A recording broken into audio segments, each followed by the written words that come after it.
Lexington, Kentucky, Kaiya Sheron turned around, and South Carolina had the ball on Kentucky's 2-yard line. Sheron said he didn't see the botched reverse handoff from Chris Rodriguez to Barion Brown to open Saturday's game against the Gamecocks.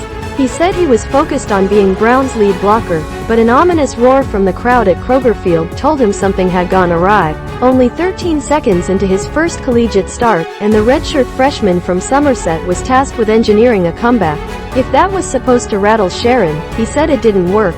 I had full confidence in the offense, the guys that I am around, and the plan that we had coming into the game, the quarterback said after No. 13 UK fell to unranked South Carolina 24-14. I had complete confidence in the coaches and the players, so I wasn't worried at all.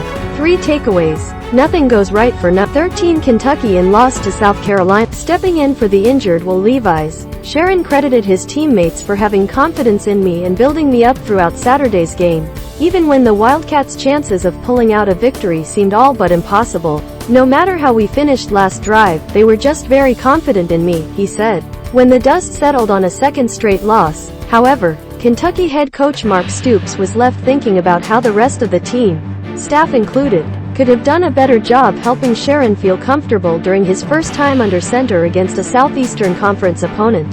He did some good things when he had time, I thought, when we put him in a position to be successful, Stoops said after the Wildcats dropped to 4-2 overall and 1-2 in conference play. I don't think we played very good around him. One thing that I put on all of us, myself, the coaches and the team, I told the team, I don't think we responded and played very well around him. I thought we played as poorly as we have all year at certain positions around a first-time starter, and I don't think that's right for that young man. Sheron completed 15 of his 27 pass attempts for 178 yards and 2 touchdowns. He threw a desperation interception with Kentucky down multiple scores in less than 3 minutes remaining in the fourth quarter and was sacked 6 times for a net loss of 54 yards, bringing UK to 25 sacks allowed on the season. I didn't feel like the moment was too big for him, first-year offensive coordinator Rich Scangarello said. I felt like he was seeing it, composed and all that, but we just got off to a poor start and never found a rhythm. I don't know that we had a good enough plan to give him a chance to be successful the way it played out, quite honestly. Sheron didn't shy away from admitting Levi's can do things that I can't and that coaches wouldn't give me the rein that Will has in his first start. But after practicing all week with a starter's mindset, he said the lopsided result had nothing to do with the game plan, it was just on us. Kaiya's an SEC quarterback. It's nothing different, you know, he's here just like everybody else, Rodriguez said. I trusted him to get the job done. You will not see him be nervous. He's always calm, composed and, whenever coach finally told us, Saturday, that he was gonna start, it was the same old Kaiya. The positives, Kentucky's offense is falling short. Barion Brown, Chris Rodriguez provide hope for all of Sheron's poise during and after a jarring loss. The issues Stoops, Scangarello and defensive coordinator Brad White identified need to be addressed. South Carolina's defense entered Saturday's game with just 4 sacks to its name through 5 games.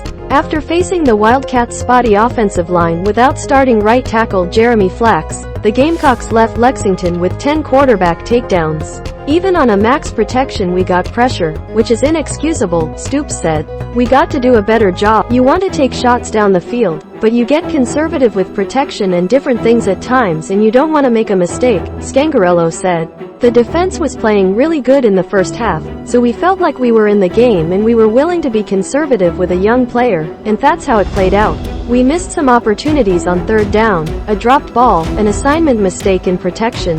It was really just not good. Up next, 2022 Kentucky football schedule, kickoff times and more. To compensate for the shaky pass protection, Scangarello said UK tried all the little tricks, including changing up its cadence at the line of scrimmage.